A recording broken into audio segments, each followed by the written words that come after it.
बिस्मिल्लाहिर्रहमानिर्रहीम, अस्सलाम वालेकुम गाइस। आज हम एक आपके सामने नई रेमेडी के साथ हाजिर हैं।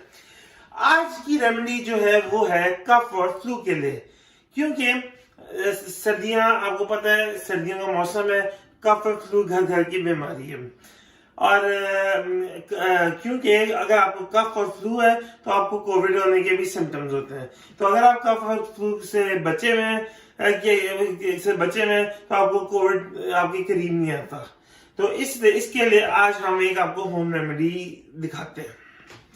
इसके लिए हमें चाहिए हनी, लेमन और जिंजर। ये तीन बेसिक चीजें हैं जिसके यूज से आप कफ, फ्लू और उसके बाद नाउजुबिल्लाह कोविड होने वाली बीमारी से बच सकते हैं।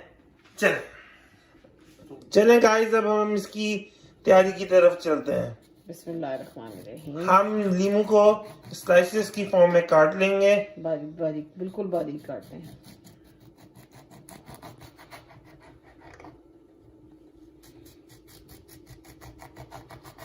अब अदरक को छील लिया, इसको धो लिया और अब हम इसके स्लाइसेस काट रहे हैं अच्छे से, बिल्कुल बारीक बारीक, बिल्कुल बारीक बारीक। आप यकीन मानेंगे, आपका कफ और फ्लू ऐसे गायब होगा इस रेमेडी के इस्तेमाल करने से जैसे पहले था ही नहीं।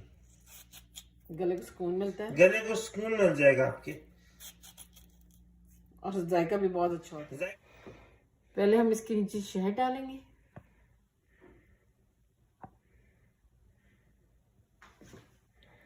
फिर ये लीमू के स्लाइसेस डालेंगे,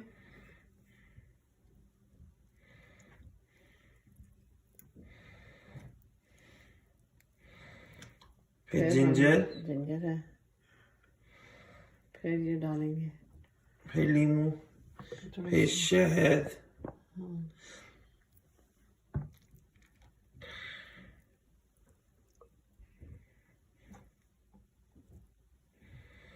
फिर जिंजर, फिर लेमन।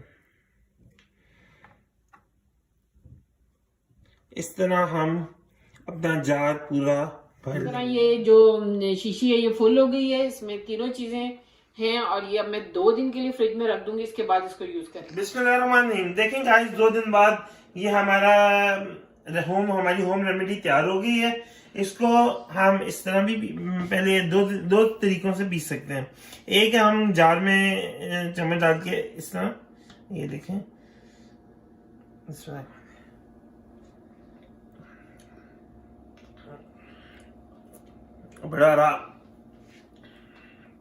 बड़ा सुकून और आराम मिलता है पी के। खट्टा तो नहीं है? थोड़ा सा खट्टा, थोड़ी सी खटास है, मगर वो खटास होगी तो फायदा मिलेगा। ये विटामिन सी की कमी को पूरा करता है, विटामिन सी की कमी को पूरा करता है। और दूसरा क्या तरीका है? दूसरा तरीका है इसका, आप दूसरे स्पून से ले लो। आप इसको कितने स्पून? 1 स्पून, 1 टीस्पून आप इसको कैवे में डालें। कैवे में डाल के भी इसका भी अपना फायदा है। ये और तरीके से आपके गले और छाती को सिक्योर करेगा। ये 2 फायदे हैं इसके। Guys, if you like my channel, so please don't forget to subscribe, like, comment and share. Till next video, sayonara, Allah Hafiz.